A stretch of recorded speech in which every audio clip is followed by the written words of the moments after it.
thank you so very much for coming this evening. And we do have a little bit of official business that we have to take care of first.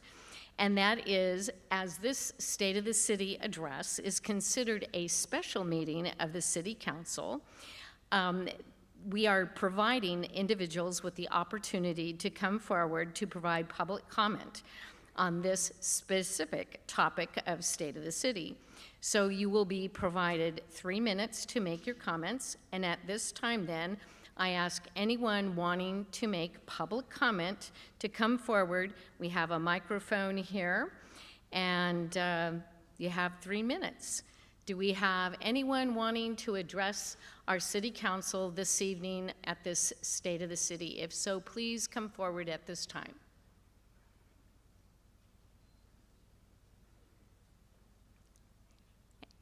Oh, thank you. I thought.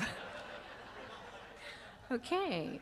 I'm not seeing anyone coming forward, so at this time I will close. I'm sorry.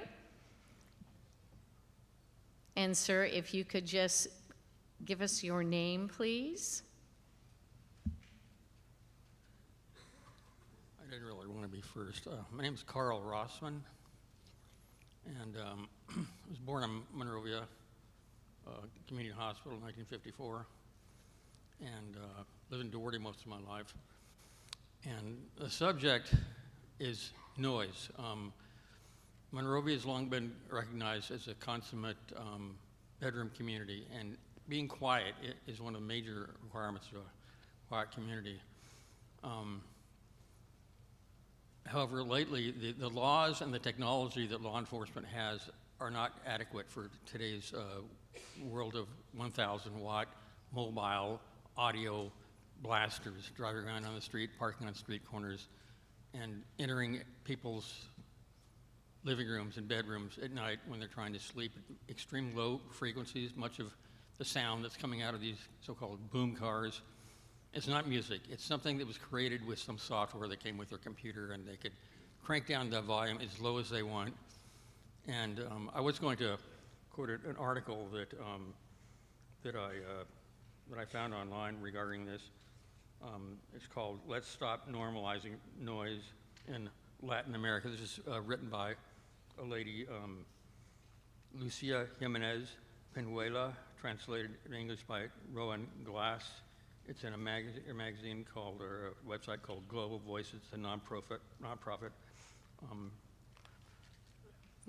website, and it recalls a case. This is in Colombia, where a man went to his neighbor's house and asked them to turn down their sound of their partying, and he was shot to death by the partygoers. If you want to double check me, I've made some QR codes that I'll leave somewhere. People can go and read the article themselves. What is needed, and I've seen this in other places that I've lived, is the law enforcement, the laws have to be updated to accommodate new technologies, and that also the gear that law enforcement has to be updated to detect low frequency. Quite often when somebody reports noise, a report is written it lives forever, and real estate agents will go to the police, they're publicly available, and they'll post these maps with little dots where crimes are committed in an area. And so if somebody's looking for a house, they can see an area where there are many noise complaints. This, of course, drives down property prices. Sir, excuse me, you're getting close to your 3 minutes, so I need you to wrap it up. Okay. Please. Law enforcement needs to have laws, updated laws, and equipment to deal with the new noise problem. It's really, I wish I could just quote. There is one quote I want to give before leaving. One quote. Is essentially, those who control the noise, whoever controls the source of noise controls the health of those around them. That's it. Thank you. Thank you very much. Anyone? Yes, and just provide your name at the mic. Thank you. Hi, my name is Jean Grant, and I work for the Immigration Resource Center, San Gabriel Valley. I've been working in this beautiful, beautiful city of Monrovia for the last 8 years, and I love it here. I want to congratulate the mayor, the city council, city manager, and everyone here tonight for an amazing year. Last year was a year of great challenge and also a time of great stepping up. So what a great city we have.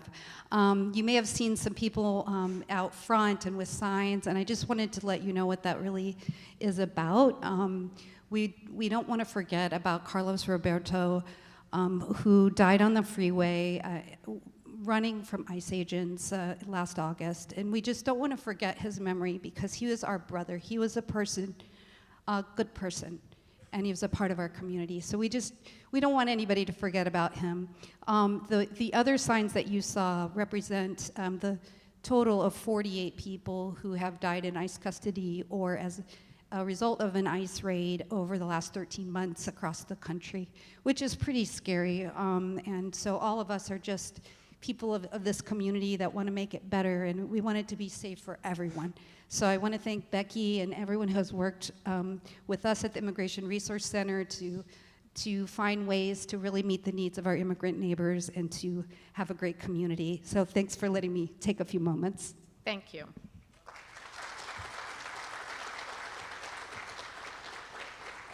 Anyone else wanting to address the City Council this evening on the topic of our State of the City? Not seeing anyone, then we will. Is there somebody?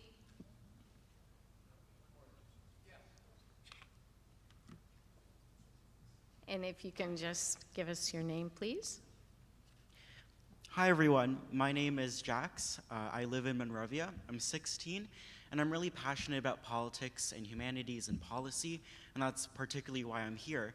But I must say that I feel like I'm the only young person in this room.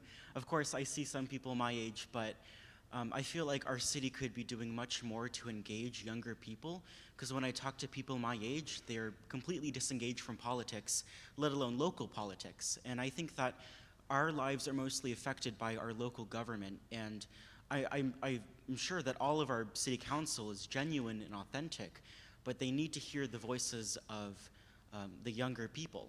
And so I see it in like New York, for example, they have an Office of Mass Engagement, and they have a director of the office, and they go out into the city and they plan public events.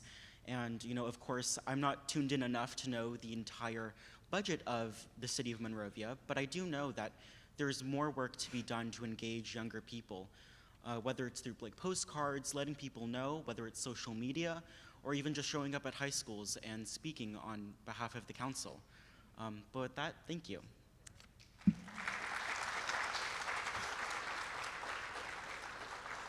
And thank you very much for those comments, and believe me, we will make contact later. We can get you connected.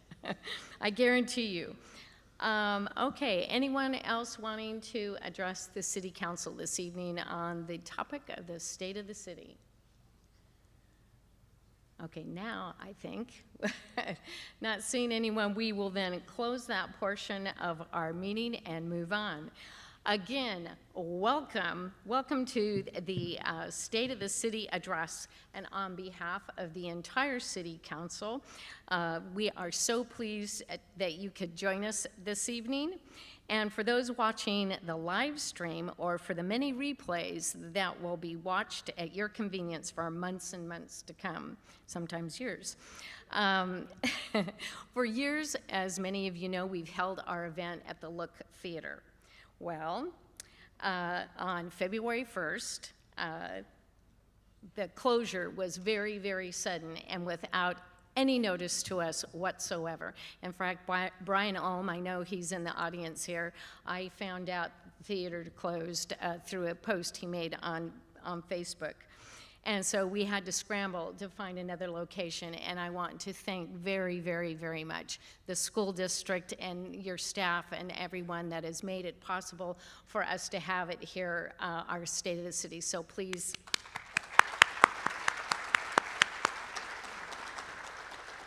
It's a beautiful facility, and so thank you very much for having us here. As we begin talking about thank yous, I would like to express my heartfelt, I just did that. I'd say I got ahead of myself here. Thank you very much to MUSD and also to community of the, I think they're out there, community media of the Foothills, Pacific Productions, and our dedicated city staff and volunteers. And I would like to recognize the entire city council. They're sitting up here in front. The best city council in the San Gabriel Valley, I do believe, and if I do dare say, maybe the state or the world, right?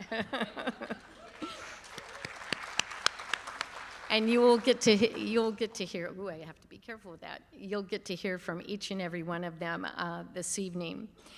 And in the audience tonight, we also have representatives from many organizations, including the city's boards and commissions, the Monrovia Unified School Board and other school officials, federal, state, and county representatives, Chamber of Commerce, and countless community organizations, volunteers, and residents, including my most favorite two residents, my husband and my daughter, my husband Chris, my daughter Sarah. We also have our past mayor, Tom Adams, in the house this evening. So thank you for attending. And you are not only residents, you are our friends, our neighbors, and family members. You are stakeholders, activists, and participants in a vibrant social network of nonprofits, churches, schools, businesses, and volunteer organizations that work tirelessly to make our community a better place to live, work, and play.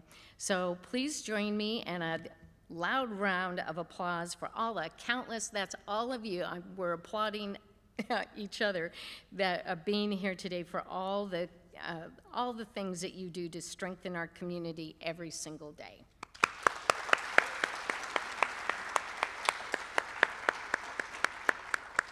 The City Council can't thank you enough for investing your time, your energy, your passion, and monetary resources to this community. At this time, I'd like to invite up Pastor Michael Powers to offer our invocation. Pastor Powers is from the First Lutheran Church here in Monrovia, and an interesting fact, First Lutheran here in Monrovia just had celebrated their 100th anniversary. And congratulations.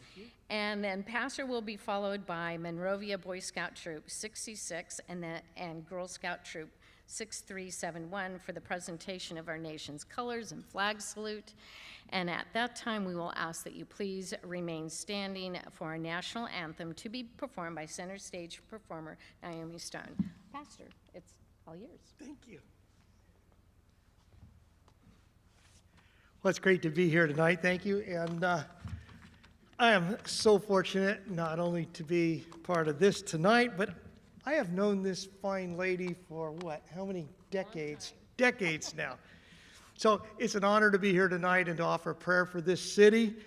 You know, as Route 66 turns 100 years old this year, like she said, First Lutheran Church right down on Magnolia Avenue. We're grateful to be celebrating 100 years also in the city of Monrovia, though I suspect Route 66 gets a little bit more traffic than our church does. But we're grateful to still be here, still serving, still praying for this city. So let's pray. Gracious and loving God, we give you thanks for the gift of this day and for the opportunity to gather in service to this community. Your word reminds us in Jeremiah to seek the welfare of the city where I have sent you and pray to the Lord on its behalf, for in its welfare you will find your welfare. So tonight we'll do exactly that. We pray for this city and for all who live and serve within it. We thank you for this community we are blessed to call home, for its neighborhoods and families, its businesses and schools, and for all who work daily for its well-being. Lord Jesus Christ, you have taught us that those who would lead must first be servants. We ask your guidance and blessing upon all who have been entrusted with responsibility and authority in this city. Grant them wisdom, clarity, and courage as they make decisions that affect the lives of many. Help them to seek not only what's easy or popular, but what is right and just. Strengthen them to uphold what is good, to honor the laws of our nation, and to serve with integrity, humility, and compassion. Holy Spirit, foster among us a spirit of unity and cooperation. Where there are differences, grant respectful conversation. Where there are challenges, give patience and perseverance. Remind us that a community is strongest when neighbors care for one another and when we commit ourselves to doing what is right. We ask your favor and blessing upon this city in the year ahead. Guide its plans and its purposes in 2026. Bless our neighborhoods and schools, our businesses and public servants, our first responders and volunteers, and every household that calls this community home.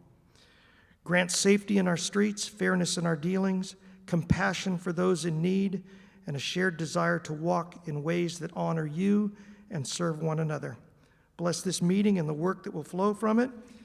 May everything done here be guided by wisdom, marked by integrity, and carried out in a spirit of service for the good of all. We ask this in the name of Jesus Christ, our Lord. Amen.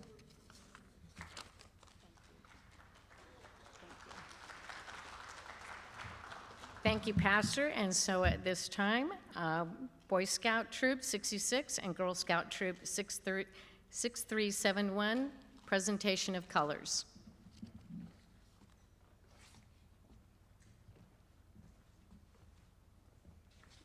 Color guard, attention.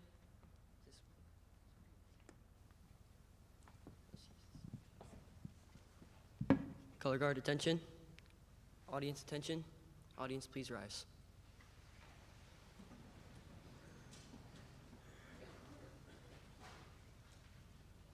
Color guard, mark time, mark. Color guard, forward, march.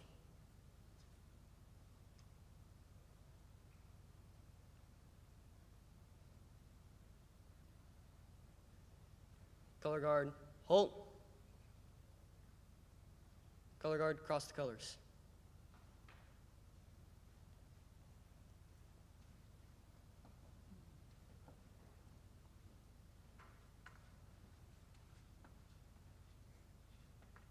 Prepare to post the colors.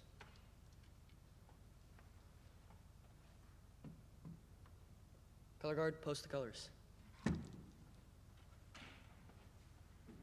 Those in uniform, please salute. Those not in uniform, place your right hand over your heart, and please join me in the Pledge of Allegiance. Ready, begin.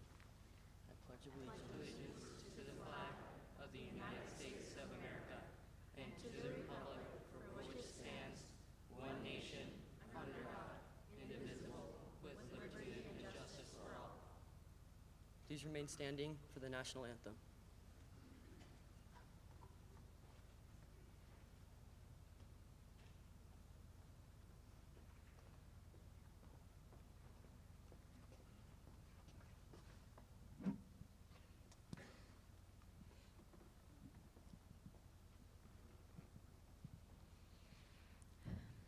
Oh, say, can you see by the dawn's early light what so proudly we hailed at the twilight's last gleaming, whose broad stripes and bright stars through the perilous fight o'er the ramparts we watched were so gallantly streaming, and the rocket's red glare, the bombs bursting in air, gave proof through the night that our flag was still there.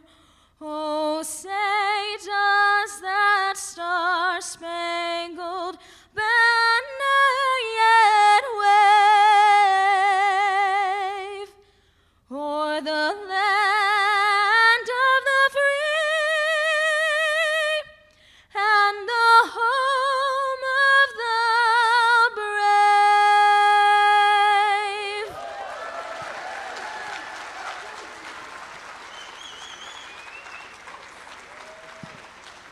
Two.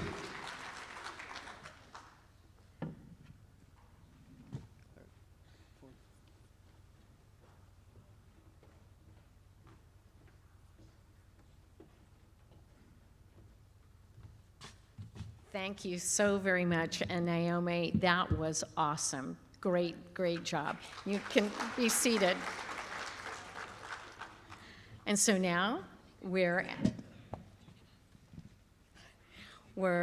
at that time we can start our presentation. So sit back, enjoy your popcorn and your candy. And the treats were good, the food? Lots of goodies I saw out there from Merengue.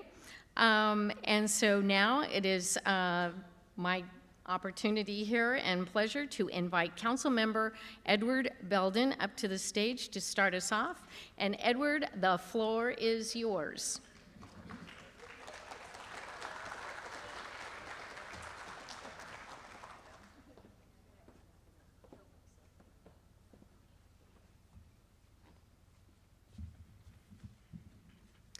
Thank you, Becky. And good evening, Monrovia. How's everyone doing? Well, as a past Wildcat, it's so fantastic to be able to join you all up here on stage. And thank you again to our schools and our school district for hosting us tonight. It's nice to be home. It's an honor for me to serve on Monrovia City Council, the city I grew up in. All of us on City Council are here because we care deeply about this community, just like all of you. We love our inviting neighborhood parks, our natural open spaces. We cherish our historic Old Town and our small and large businesses that make our community thrive. We want a safe city with excellent police and fire departments, as well as a clean drinking water, clean air, safe streets, and a well-run city. So what is our state of the city, or the state of California, the state of our nation? Well, 2025 was a year with some big challenges.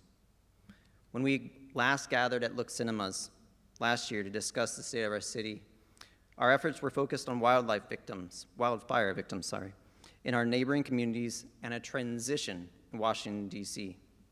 The Palisades and Eaton fires were the most destructive in Los Angeles County. Our hearts still go out to all those of our friends and neighbors who lost so much. We've been impressed, though, with the resilience that those communities have shown in such extreme adversity. However, our neighbors still need help, and I admire all of you who have stepped up to give back, from many of the individuals here in Monrovia to our organizations like Habitat for Humanity in San Gabriel Valley, which is already building homes, and they still need volunteers. So if any of you are interested, you can find out more on their website.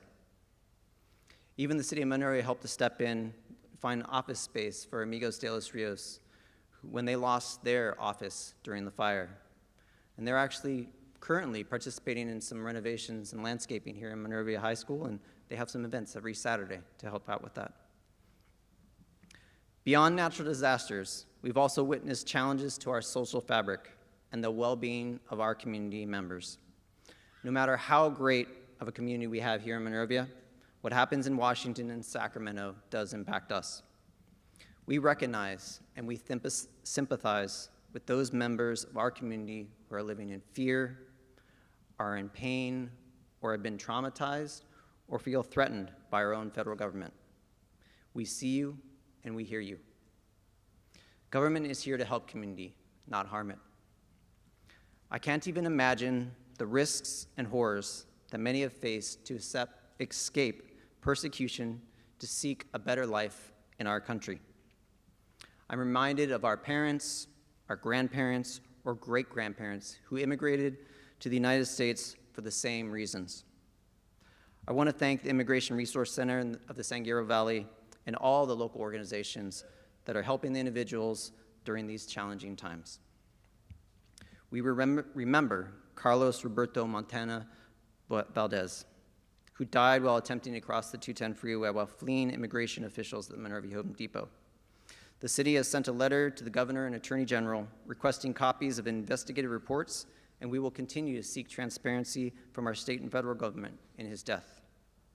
We have met with those who wish to honor Carlos and provided them information for their consideration, and we will continue to work with the individuals and the groups to find an appropriate ways to remember him. The City Council, can you clap? The City Council has routinely stated that hate has no place in our city or our community. As Americans, we hold these truths to be self-evident, that all people are created equal, that they are endowed by their Creator with certain inalienable rights, that among these are life, liberty, and the pursuit of happiness. That, of course, is from our Declaration of Independence.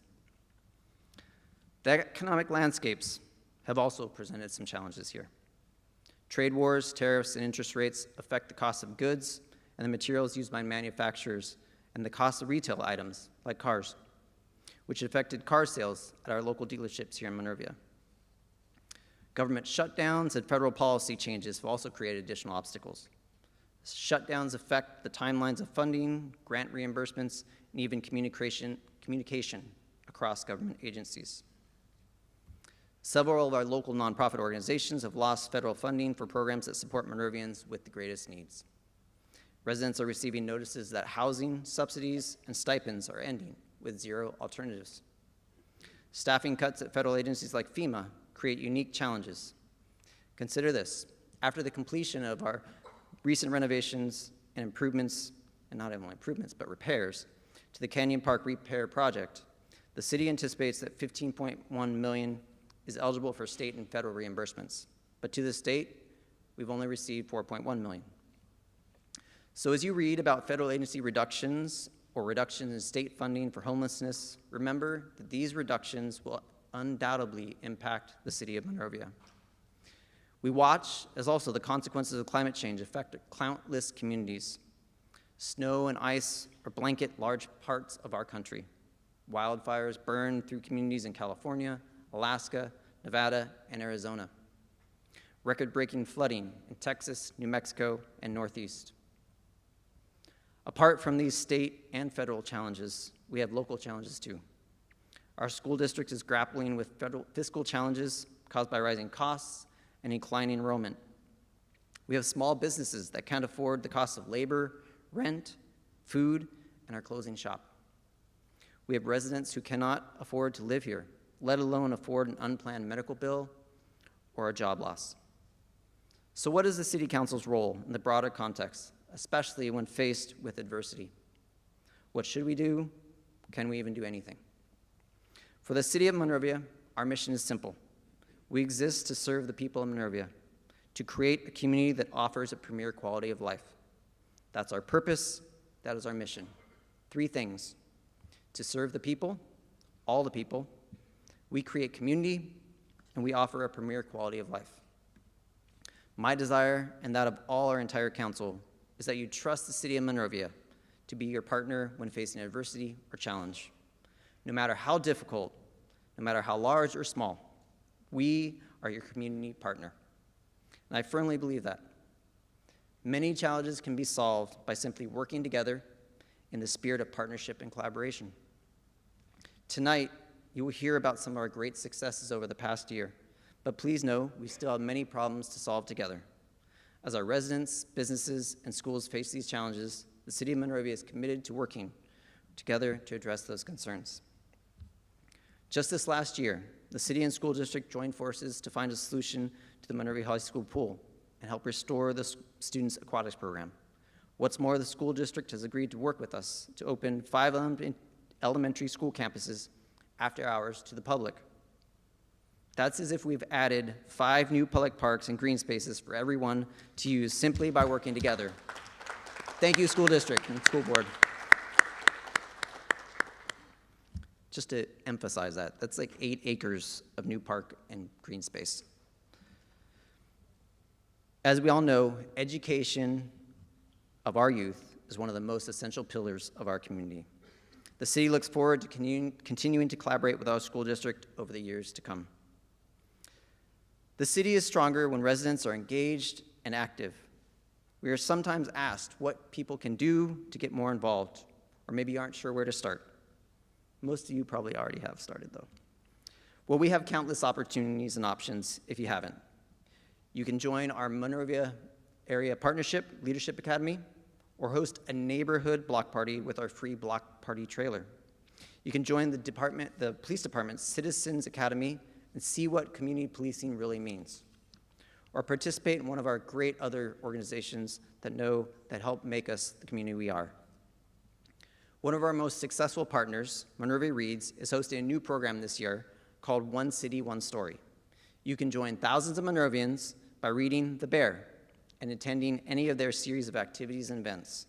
It's like a community book club where you can discuss, share, and even disagree. It's an excellent book.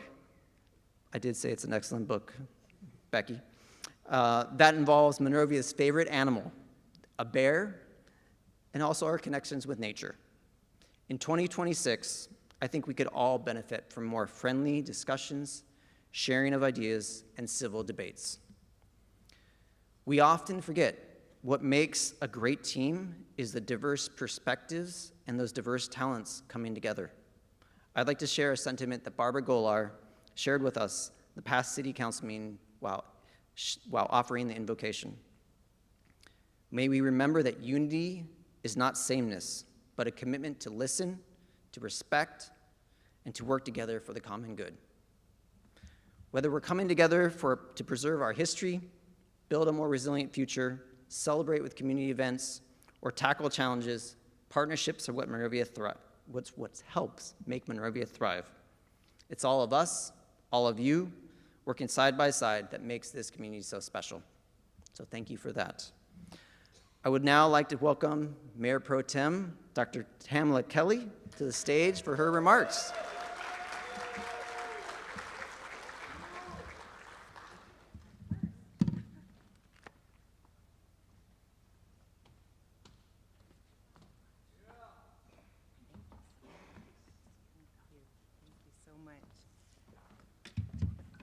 Thank you.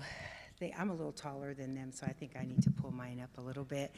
Thank you, Councilman Edward Belden. That was a wonderful, wonderful presentation. I am really encouraged tonight seeing the young man come to the microphone and express his desire, along with other young people, to want to get involved in the city and in government, and we all should be extremely proud of that. So I'm really excited about where Monrovia is going. Let's give that a clap. Not for me, but that there are young people that want to get involved. So again, thank you so much, Councilmember Edward Belden. He shared a question that I often ask: what can we do? What can we do? In the face of challenge and adversity, we should all ask ourselves this question every day: what can we do collectively as a community? We are here as a city council to serve you. We are here, we were elected to serve the people. So the power is really within the people. We're here to serve the people. But the question still remains: what can we do as a community and as a collective? A wise person once said, "Prosperity makes it easy to become complacent, but adversity forces individuals to tap into their inner strength and greatness." Our community grows, prospers, and excels when we go through difficult times. The city has had many accomplishments in the year of 2025, but one of our great accomplishments was the reopening of the Monrovia Canyon Park.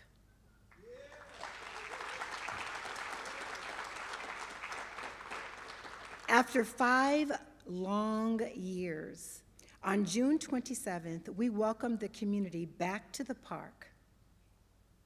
For 5 years, half a decade, the park was closed. We survived a wildfire, a pandemic, and 2 floods. We encountered delays and hurdles beyond our control. The experience was awful, and we hope it never happens again. But the park was reopened, and it is better than ever. The park now boasts new utilities, roads, and parking lots, as well as new fiber and wireless connectivity. We renovated the Nature Center, which now boasts rotating displays. A beautiful exhibit on native insects will be replaced with a display on astronomy, hosted by our Sidewalk astronomers. If you have any ideas on how to replace this display, would you please share that with us, because we want to hear from you. The park is a testament to the hard work and commitment of so many, but is also also has so much more. The park was a buffer that protected our homes from the fire. It was a sanctuary for animals and wildlife that survived the Eden fire. It is a sacred place, and it is welcome to all. At the ribbon cutting, I love the symbolic butterfly release, but also the opportunity to hear from Chloe Soto, representing the Quiche Nation, to offer a dedicatory blessing to the new park. In December, the council approved private rentals in Canyon Park. Yay. You can now, thank you. My son is the only one clapping tonight, but I appreciate it. Thank you, son. You can now rent park amenities for your weddings, meetings, and family reunions. Our goal is to make these options affordable for everyone. And you only need to contact Community Services to learn more. Right after the park opened, we renovated the Canyon Park cabin with new lighting, paint, kitchen appliance furniture, and a smart TV. All of these upgrades give the cabin a fresh new look, and we want to see you use it, so please make sure you rent it. We look forward to beginning work to replace the Dam Keeper's house with a new public space for future rentals. Our beloved park is back to hosting the community and its many, many needs. We enjoyed the return of Fountain to the Falls. How many of you have actually participated in Fountain to the Falls? Raise your hand. I know Becky has. She trains. I want to give you her secret. Okay, you're not going to beat her because she's out there secretly training early in the morning, late at night, making sure that she gets that trophy. So we enjoyed the return of Fountain to the Falls. It's a 6.5 mile, 6.5, did you catch that? Run, walk from the library fountain up to the Monrovia Falls and back. And in the words of the late and great Martin Luther King, I might not get there with you, but I will one day get there. The Audubon Society and its many bird watchers are visiting the park after rare sightings of the greater peewee and the zone-tailed hawk. The sidewalk astronomers are back to showcasing our beautiful solar system.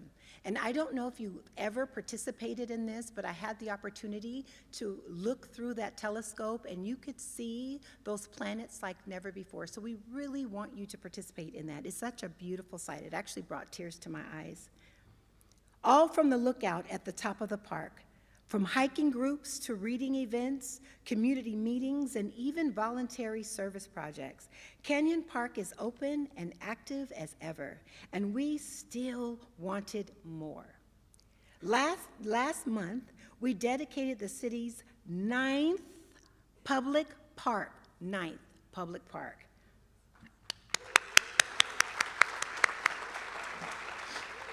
After only 6 months of construction, Saturi Sunichi Park is a beautiful neighborhood park that combines recreation, public arts, literacy, history, and sustainability. It tells the story of Satoru Sunichi and his family, who were forced to leave Monrovia and sent to Japanese incarceration camps.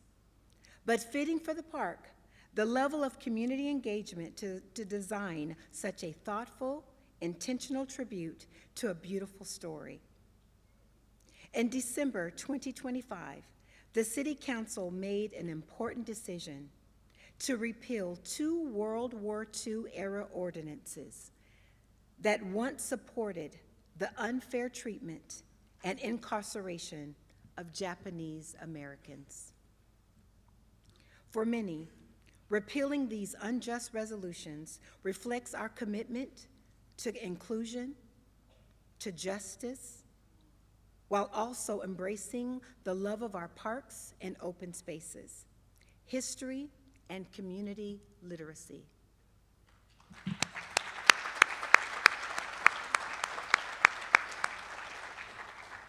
We are honored to host the Sunichi family at the park's ribbon cutting ceremony, which included Satoru Sunichi's only living son holding the scissors. These two parks represent the spirit of our community in the face of adversity. Strong, we're resilient, and in collaboration. Over the past year, the Monrovia Public Library has been a hub of activity, welcoming visitors from Monrovia and beyond. Last year, we launched the new Library of Things collection. That's one of my favorite things, which also now includes 874 items like repair kits, gardening tools, sewing machines, telescopes, instruments, and so much more. And all you have to have is a library card. You don't have to pay for these things.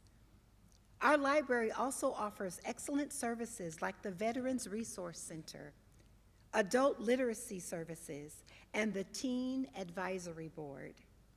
Plus, they host fun events like game nights and even doggy reading sessions. I am super excited about all what the library has. I'm going to be a brand new grandmother in April, so I'm going to be bringing my baby to the library. That's not in my notes, but I just wanted to share that with you just in case you wanted to congratulate me.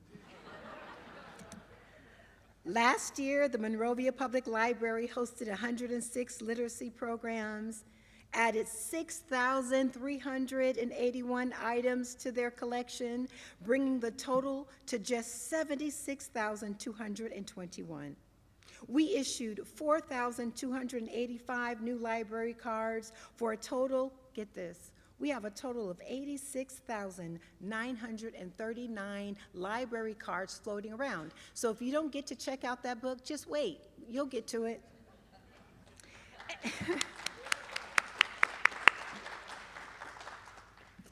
And we save patrons a lot of money through offering rental services through their catalog.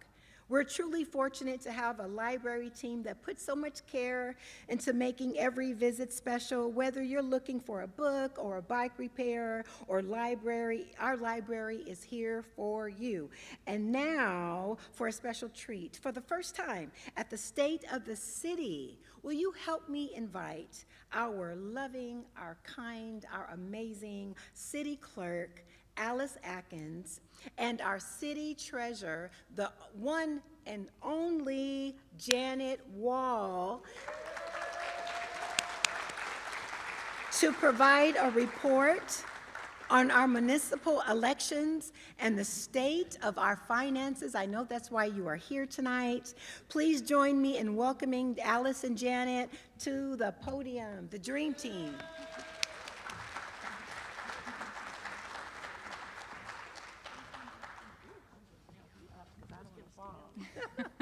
Well, thank you, Tamala, and thank you to the City Council for inviting us to be a part of this tonight's presentation. The City Clerk's role includes providing proper notice of public meetings, serving as the city's official record keeper, and processing claims made against the city, to name just a few. My office also oversees and administers municipal elections, and for several years we've partnered with Los Angeles County to provide consistency and safety in our election processes. Last year, the city made 2 significant changes affecting municipal elections.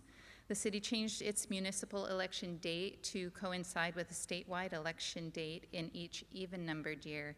And this change is intended to increase voter turnout and avoid confusion resulting from the varying primary election dates. The next municipal election will be held on Tuesday, November 3rd, and the City Council will call for that election in June, and the candidate nomination period begins mid-July. The City Council also adopted new campaign contribution limits. The previous limit was $5,900 per contributor as allowed by state law, but the council felt that significant contributions could create conflicts of interest, or even the perception of conflicts. And so the council adopted new campaign contribution limits of $1,000 per contributor, helping avoid potential conflicts during election cycles. And have you ever wondered what good governance looks like? Well, of course, we expect governance to involve decision-making and actions that improve the quality of life. But good governance also can look boring. Not that there's a dull moment in my job, but the outward appearance, maybe not so much. It involves organizing and posting agendas on time. It's about ensuring officials properly report their financial interests to the public and comply with state laws and mandatory trainings such as sexual harassment and ethics. This past year, I'm happy to announce the Municipal Management Association of Southern California awarded the City of Monrovia with the Organizational Excellence Award, a testament to good governance in our community. And now I would like to throw it over to our wonderful City Treasurer, Janet Wall. First we have to look for Larry's glasses. Hang on a minute, we have to look for Larry's glasses.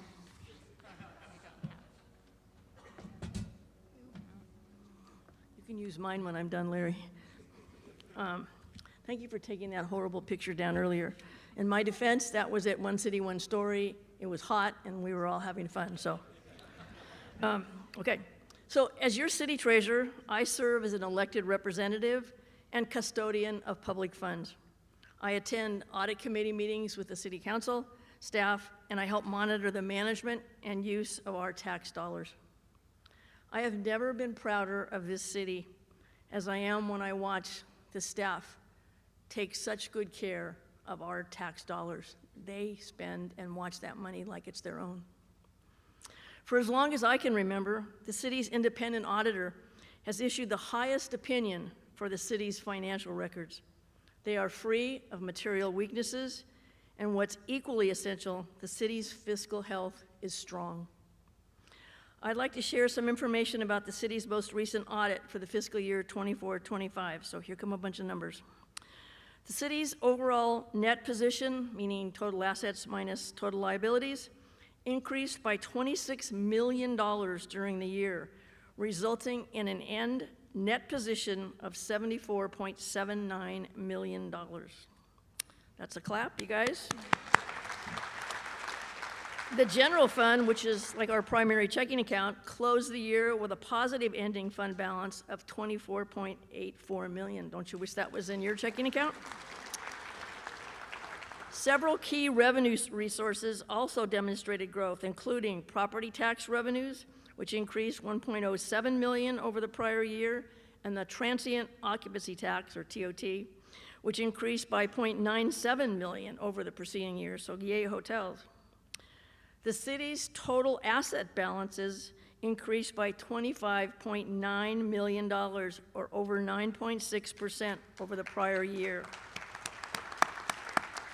The overall increases in capital assets partly attributed to the completion of the major capital improvement projects at Canyon Park Repair Project, as well as the acquisition, either by purchase or donation, of properties at 222 East Cypress and the Anderson House. Regarding debt, the city has worked hard to pay down our debt. In the past 5 years, the city's outstanding debt has been reduced by 12%, totaling nearly $20 million. That's a big. And when the city issues debt, it clearly identifies a revenue source to pay it down, and that is really important. If you look at the city's annual financial statements, if you don't have anything to do one night, you can find this information and much, much more about the city's conservative approach to managing our public funds. Finally, last year, the city proposed a solution to address the insufficient funding for the citywide lighting, landscaping, and parks maintenance assessment district. A new proposed district would have implemented 5 years of property tax assessment increases to fund these costs. On November 18th, the city held a public hearing, and many residents showed up to voice their concern and their opposition. 2,476 property owners submitted mailed ballots, and 72% of them opposed the proposal, which means the city cannot propose with that, go forward with that. So your voice was heard loud and clear. The problem still persists because we voted against the proposal, and we still must find a solution. I'm certainly eager to help find the right solution. So Alice and I appreciate the opportunity to talk tonight and share an update on both the elections in the city clerk's office and the finances. And it's now our pleasure to invite Councilmember Larry Spicer to the stage.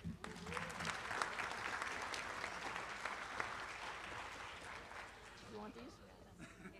They're 275s. No, I'm cool. Okay. I'm cool. All if you need all. All right, thank you both. As a proud Monrovian, it's an honor to share a few stories about what happens when the community comes together. Collaboration has always been our strength. In fact, if you remember our 2024 All-American City theme, Better Together, you know that phrase captures exactly what makes Monrovia special. Back in 2020, our community needed a better approach to workforce development. For decades, we were part of a system that simply didn't meet the needs of local businesses or our residents. And to make matters worse, our own Monrovia Unified School Board, our own Monrovia Community Adult School wasn't getting the support or funding it deserved, despite the incredible work happening there. So we rolled up our sleeves. We lobbied at every level, city, county, and state. We partnered closely with the adult school to secure an accreditation as an affiliate American Job Center of California, bringing in new funding and resources to serve our community.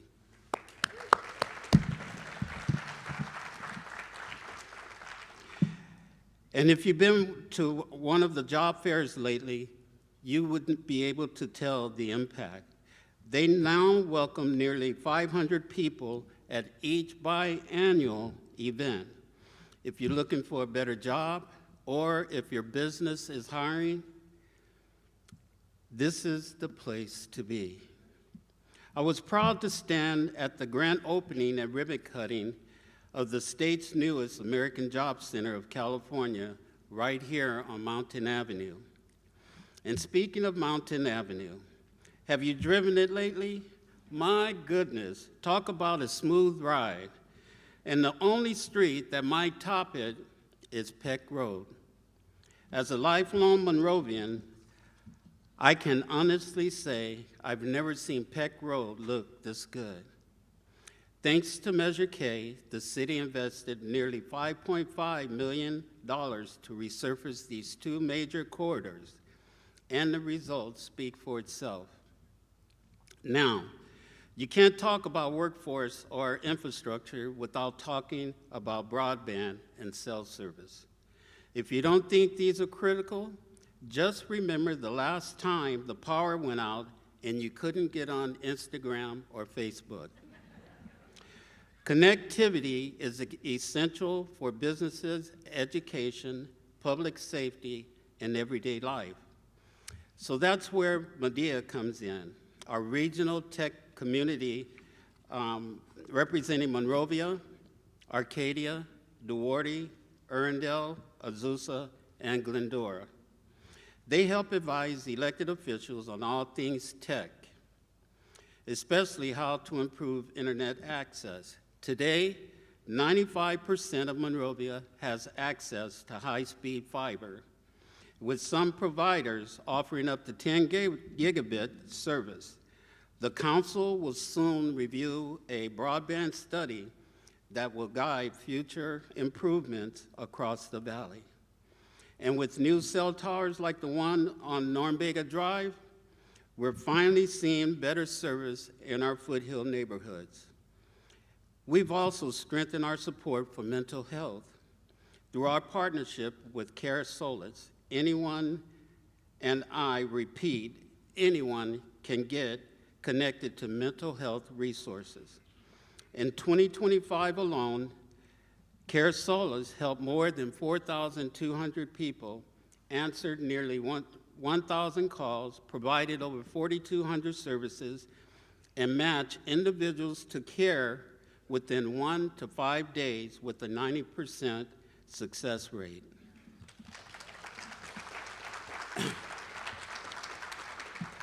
This program complements our partnership with the San Gabriel Valley Council of Governments Crisis Assistance, Response, and Engagement Team, also known as SGV CARE, which works alongside the Monrovia Police Department to better respond to mental health-related calls. Over the past several years, the Monrovia Police Department have averaged 184 annual calls for mental health evaluations.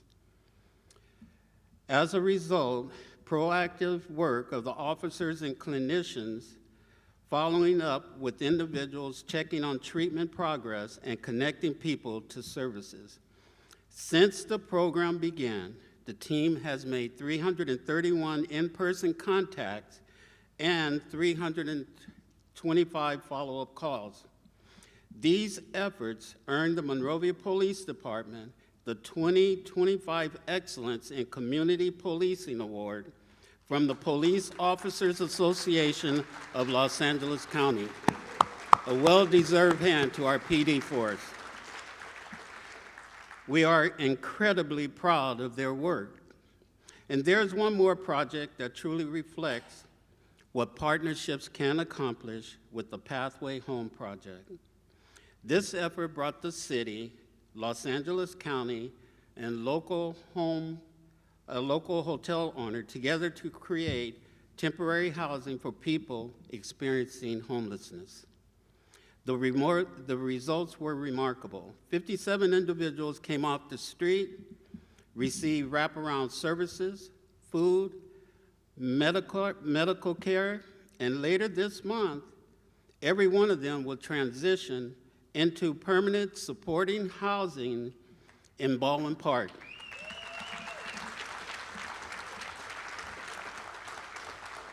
The hotel will return to its original use, and the program will close as a success story, proof that collaboration can solve even the most complex challenges.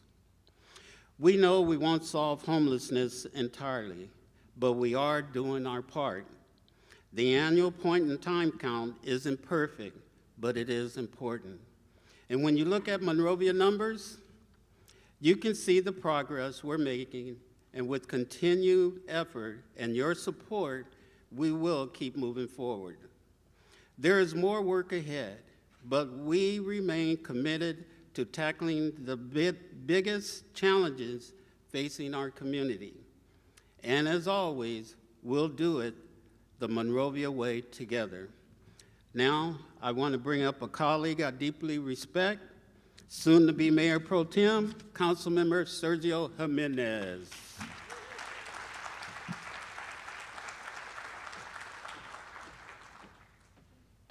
don't know what happened to my glasses.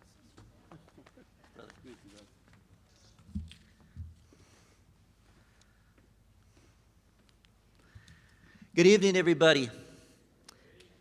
Thank you, Larry.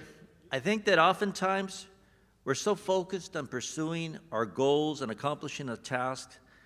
I think the point of the state of the city is to pause, take our time, our breath, reflect on the work accomplished. We've got to celebrate these victories as they come. Those homeless numbers that Larry showed, that's the first time I've seen the chart. Wow. We didn't get there without years of hard work, a lot of money, and concerted efforts by so many people working together. What that chart does not show is the countless phone calls that our community policing team and the mental health technicians handled. It doesn't count the time that Dr. Kelly and Mayor Shevlin spent at the COG meetings to find the resources, plan this program, and all the details involved. It just amazes me.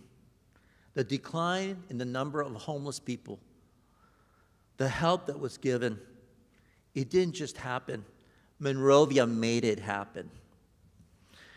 I'm excited to share now a few accomplishments that I'm passionate about, beginning with our newest public art installation along East Huntington Drive.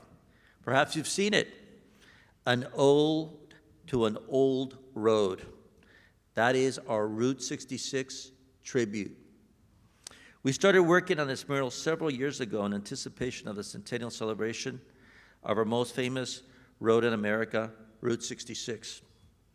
The piece truly captures the heart and spirit of Monrovia. It has Monrovia High School on it, the Big M, and of course, Route 66 itself. I want at this point give a shout out to the staff at KGEM. They made a documentary movie. You can see it on YouTube. It is also entitled An Ode to an Old Road. It was nominated for a WAVE Award, and this coming Thursday, they're going to find out if they won. It's one of 8 nominations they received. So can we give them a little bit of applause?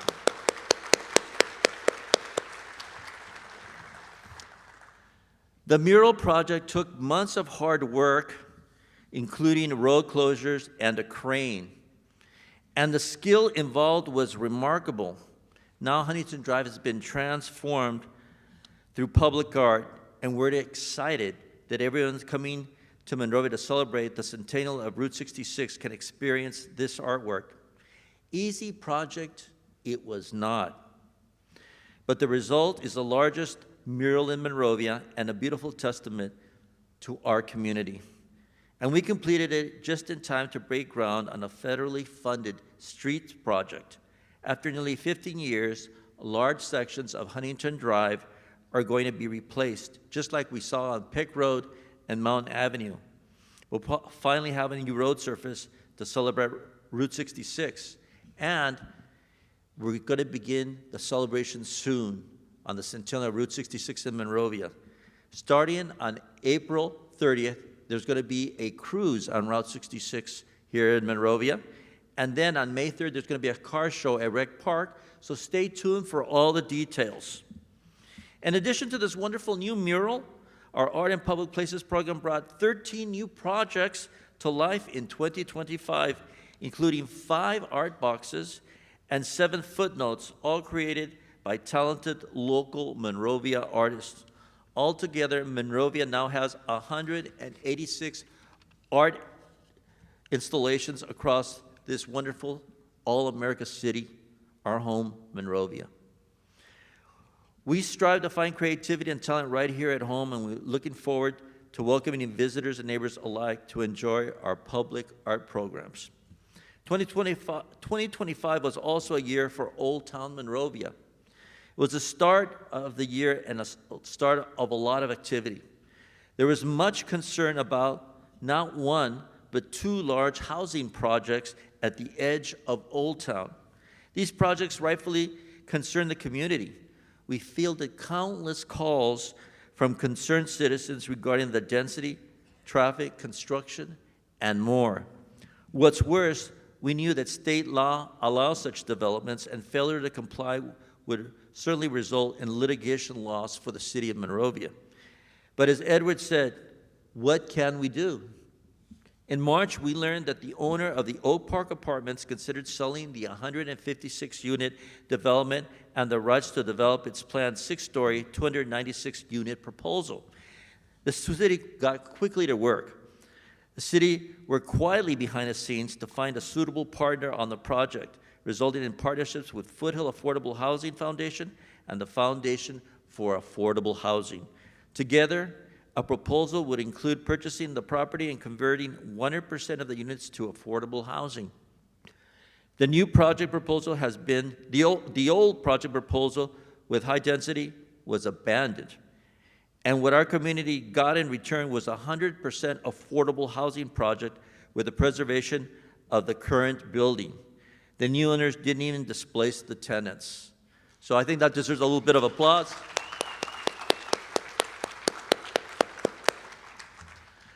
Unfortunately, the trade-off for building more affordable housing usually results in reduced parking and increased density. We must be careful when we consider these trade-offs. For example, take the newly approved 701 South Myrtle Avenue development project.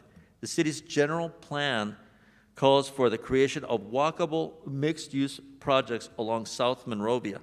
At the corner of Myrtle and Olive, a new housing project will bring 204 new housing units to Old Monrovia, including 20 studio, 172 one-bedroom, 37 two-bedroom apartments, and at least 20 of these homes will be set aside as affordable for low-income households.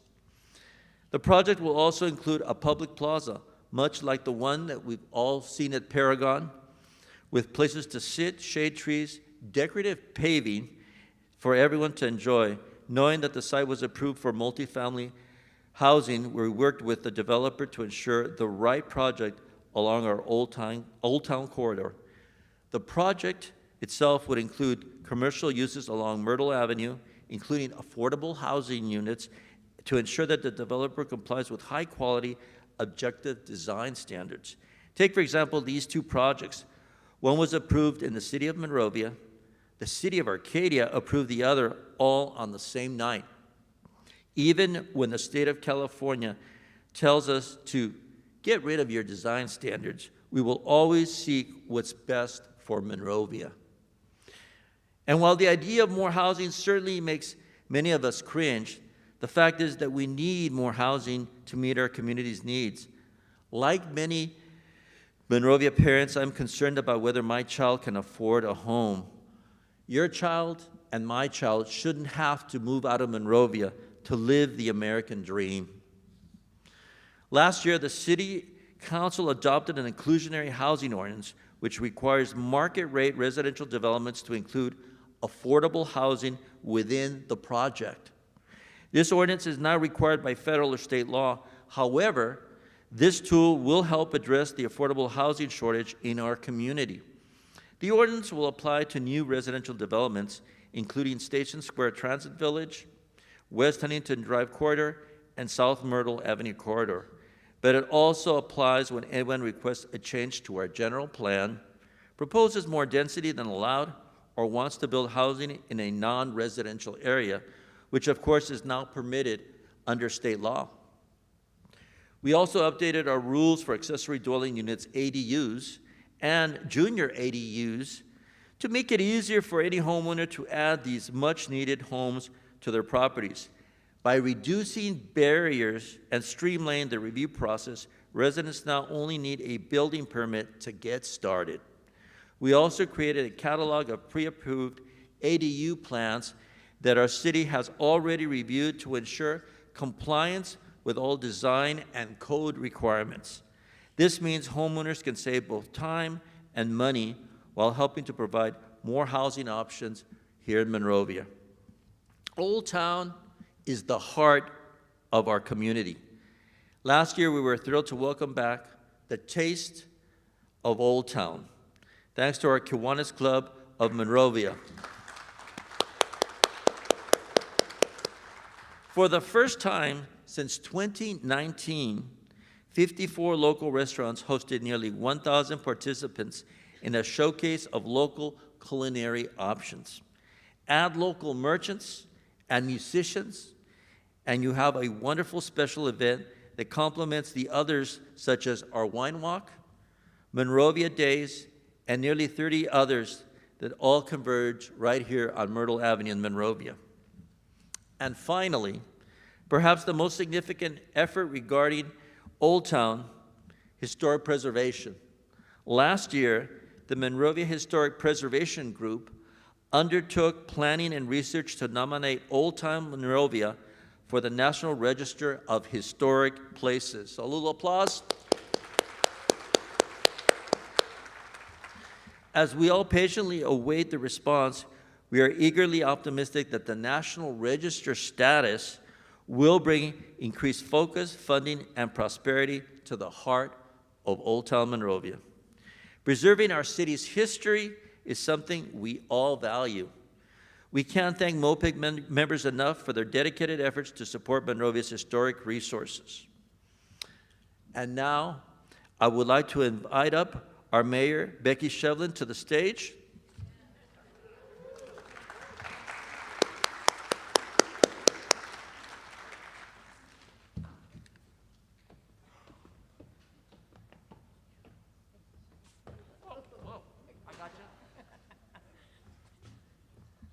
That's the first time I've seen that picture. I didn't know. And that wasn't planned. I wore my cowboy boots. Yeah. Well, thank you, Sergio, and I'm just blown away. A great presentations team, and thank you to the staff and everyone else, and I hope you all have learned something. But there's more. There's more. There's so many accomplishments that we haven't even begun to cover. Don't worry, I'm not going to talk for another hour. We've replaced over 640,000 square feet of streets. That is over 10 lane miles of roadway. Constructed 22 new tree wells and planted 18 new trees along Peck Road and 4 trees on Mountain Avenue. The city also planted nearly 250 new trees along public roadways.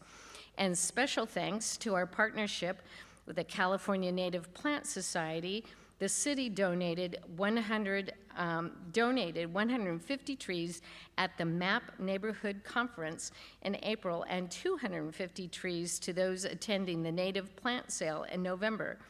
And did I mention the trees were all native and free?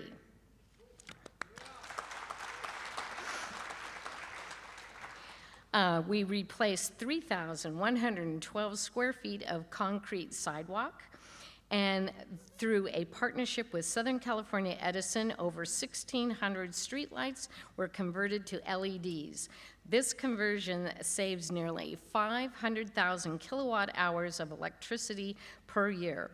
As a reference, the greenhouse gas emissions saved were equivalent to planting 10,000 young trees. And what's more, Monrovia is a proud member of the Clean Power Alliance, where to date 91% of Monrovians participate in the program. The vast majority of all customers have chosen 100% green power. With your help and support, the Clean Power Alliance has reduced greenhouse gas emissions by 15.345 billion pounds since 2018. That's equivalent to the planting of 115 million trees. We have replaced 42,500 square feet of grass with native landscaping, providing nearly $65,000 in grant funds to Monrovians who made their properties more sustainable. We approved a new solar panel array to be installed on the top of Mountain Avenue Reservoir. This will bring renewable energy and cost savings. While we all enjoy the improvements we can see on the surface, it's just as important to remember the hard work happening underneath our streets, from installing new water meters and valves to cleaning 15 miles of sewer lines. Our city team is constantly working below ground and behind the walls to ensure Monrovia stays safe and running smoothly for everyone. Excuse me. Our staff work hard to plan and execute these critical projects, but securing funding for future projects is equally important. Staff submitted 2 grant applications totaling over $16 million to help fund recreation park improvements. Keep your fingers crossed. Late last year, just keep your fingers crossed. And then late last year, Caltrans awarded Monrovia $8.5 million for the Rio Hondo Ecosystem Restoration Project at Beck Road Conservation Park. With an additional $960,000 from the EPA, we have secured significant funding for this community project well in advance of the groundbreaking, with more funding anticipated. In January, the city was awarded over $3 million for 3 other community projects. So we're on a roll here. Taking care of our infrastructure is essential, and by staying on top of repairs and maintenance and securing funding for new projects, we're making sure Monrovia continues to thrive for years to come. But what makes and will always make Monrovia special. It's our people. It's you. Our community members, your time, your effort, your passion make our city a place where everyone belongs. As mentioned earlier by Edward, unity is not sameness. And I would like to reiterate that thought with you tonight, as it is Monrovia's unity, also shared by Larry as Better Together, which has brought us to where we are today. Not perfect, but together. And variations of this thought of unity have been shared over time. However, not to upstage Barbara Goldberg, but in honor of Black History Month, I would also like to quote Dr. Martin Luther King Jr., who in 1964 wrote, "Unity has never meant uniformity." From this perspective, we understand that unity embraces diversity. It fosters collaboration, and while respecting individual differences, and encourages understanding. Simply put, unity strengthens communities by bringing together our many strengths and ideas. Again, working together to make a difference. So tonight, let's take a moment to celebrate some of the incredible achievements and contributions of our fellow Monrovians in the last year. Individual achievements as well as groups promoting our collective unity. These are primarily submittals that were sent to us via Dylan's weekly update. We asked you to submit things that outstanding achievements, but we've also added a few last minute additions. But a huge, huge disclaimer, but in no way is this an exhaustive list. We know there are people out there and the members of our community that have done absolutely awesome things. So just because it didn't show up on this list doesn't mean it didn't happen, or we don't thank you for all of your work. So please, please, this is just a list for this evening, but I do want to mention then sustained support. Our diverse and active faith community enriches our individual lives and the city's social and spiritual life on a daily basis. This faith community is supported by our Interfaith Council of Monrovia, the Monrovia Ministerial Association, promoting education, fellowship, and service. Especially in this last year, our faith community campuses have reached out and supported the fire victims, hosted innumerable food and meal distributions, planted community gardens, hosted art and education nonprofits, and have continued to provide valuable management for our Monrovia Housing Displacement Program and critically needed immigration support services through the Immigration Resource Center located on the Mountainside Communion Church campus, all of which extend their impact well beyond their congregations. And then there's Brock Milhorn, Navy veteran, peer support specialist, and battle buddy with our Veterans Resource Center. He delivered a beautiful address at the community prayer breakfast, Fortified by Faith, is the legacy that Brock and his beloved wife share with a record-breaking number of attendees at this last year's event. Dr. Heather Povinelli from Brad Oaks Elementary, yay. She was named not only the Los Angeles County Teacher of the Year, and later, but the State of California Teacher of the Year. Dr. Povinelli has left a lasting impression on countless Monrovia youth, including a special connection with Councilmember Spicer's children. In 1986, Mary and I doubt very many of you know this little bit of information. In 1986, Marion Rudnick discovered an asteroid that orbits between Mars and Jupiter and was able to register it with NASA and name it many years later. Actually, in 2019, but just recently brought to our attention, His citation was announced to the scientific community, but his contribution remains largely unknown. Do you know what he called that asteroid? Asteroid 26090 Monrovia. Josipa Casey, a proud Monrovia resident who teaches at Glenn Wilson High School in Hacienda Heights, was awarded a Fulbright exchange and scholarship. She completed a course in global competency and education and will represent us in Morocco this March as part of a U.S. teacher exchange program. Monroe Elementary was selected as the 2025 National PTA Program Grant recipient and received $1,250 to help launch its Healthy Minds program. And the Volunteer Center of San Gabriel Valley delivered more than 200 meals through its Meals on Wheels program this past year. And their Make a Difference Day campaign, they raised over $16,000 in donations and had nearly 400 volunteers. And Monrovia Reed celebrated 25 years of service and continues going strong.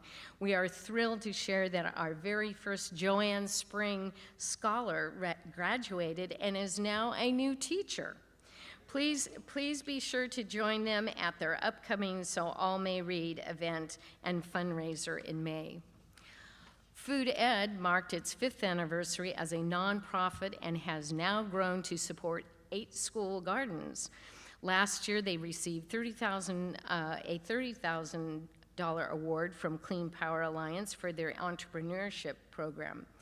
This support will help strengthen climate resilience, create new workforce opportunities, and inspire more than 3,000 future environmental leaders in the San Gabriel Valley. The Monrovia Historical Society has continued the Monrovia Legacy Project, a historical collection of documents and photos passed down from generations of historians.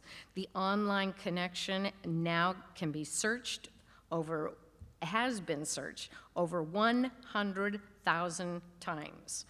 In 2025, the project added 2,500 new records, including original photos of the McDonald's Brothers Big Orange Fruit Stand, original photos of Aunt May Baker, and much more. Last April, the community honored the Jones sisters, Sophia and Anna, with grave markers. These sisters, born in the 1850s, were pioneers in education and medicine and overcame racial and gender barriers. And I just have to underscore that. For those that haven't seen the video that was made, and Sandy Burritt is out there somewhere, and she was instrumental in that. It is a remarkable piece, and you really need to see it. Additionally, the Historical Society donated the Anderson House, one of the Monrovia's 3 oldest homes, to the city of Monrovia for long-term preservation. By working together with the Historic Society and accepting this generous donation, the city can now make the improvements needed to preserve the Anderson House and ensure it remains a part of Monrovia's history for generations to come.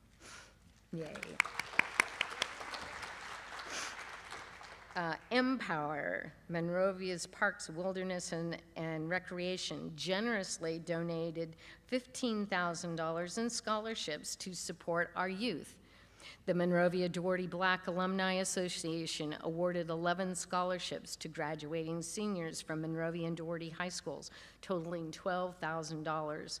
Their annual gala celebrated Monrovia and Doherty's Dream Team, honoring alumni who made significant contributions to local, collegiate, and professional sports. Ready Artwork launched a county-wide website project with the Los Angeles Department of Water and Power to help reduce waste and single-use plastic.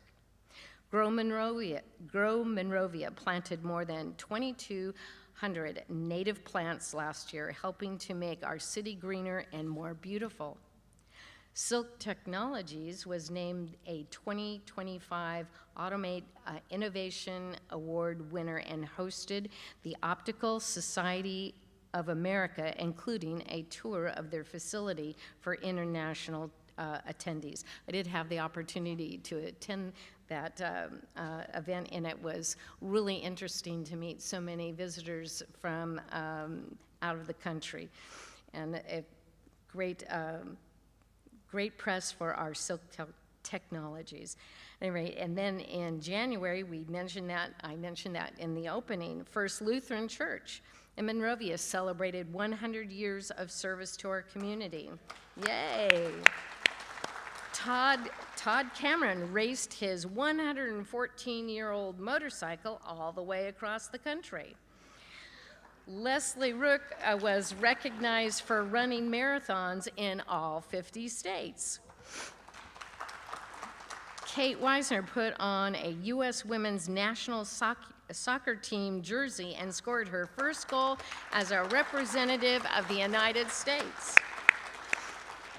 Community of the Media of the Foothills, it was mentioned earlier, otherwise known as KGEM, was named a finalist in the 2026 Access Video Excellence Awards. They received 8 nominations, and stay tuned. The Foothill Unity Center, for over 40 years and headquartered here in Monrovia, Foothill Unity Center has helped neighbors in need with programs that focus on food, health, crisis case management, job development, volunteerism, housing, and homeless services. And within the last year, especially provided support assistance and continues to do so for the 2025 fire victims.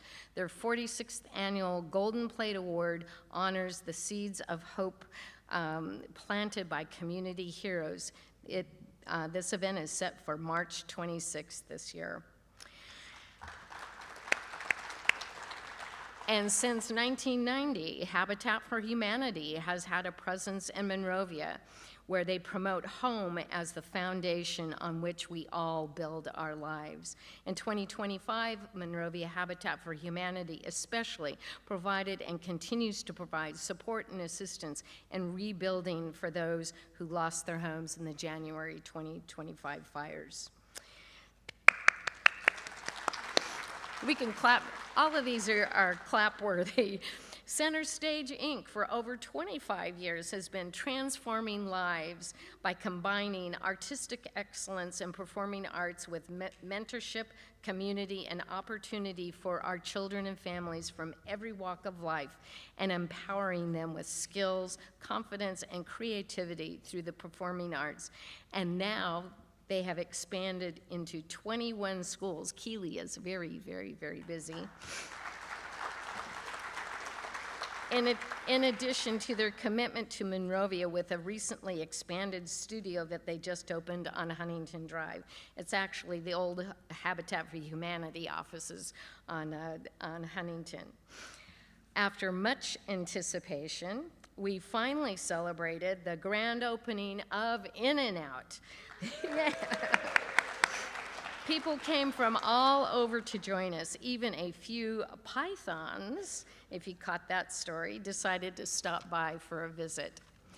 And last but not least, I would be remiss if I did not acknowledge our latest Monrovia Chamber Iris Award winner, Citizen of the Year, Larry Spicer.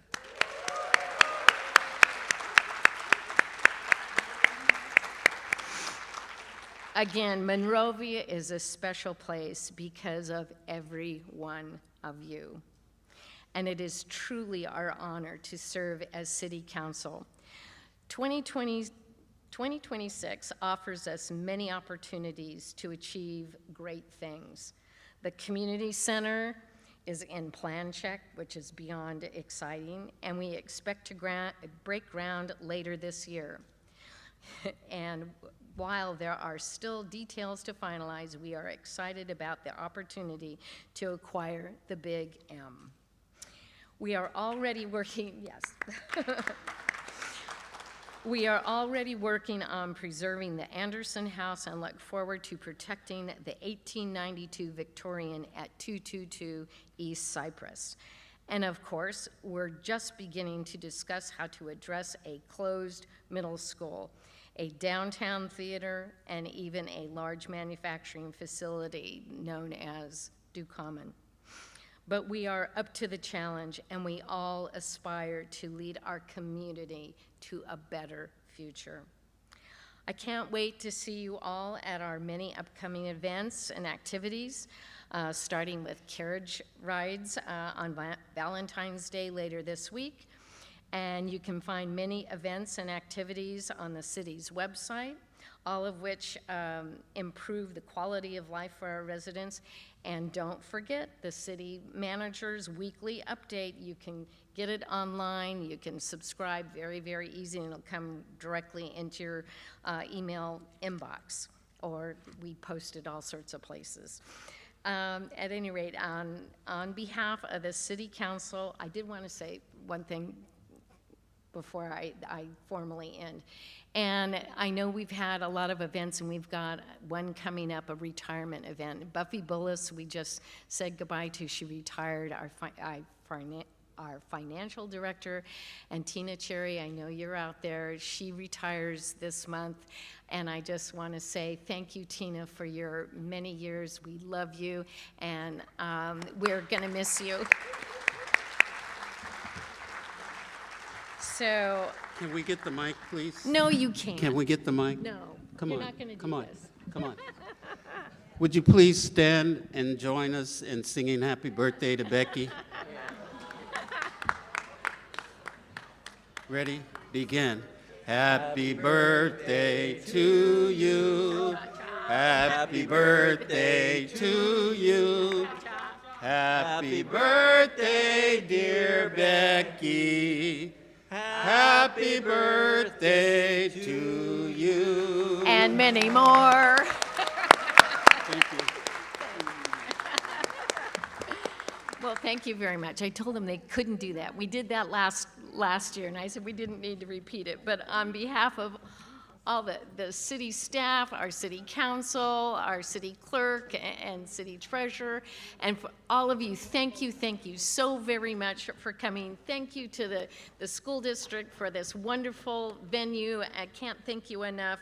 And so, so proud of all the accomplishments, and we look forward to a better future. And yes, we are, say it together, better together. And thank you, and happy Valentine's Day. Love you.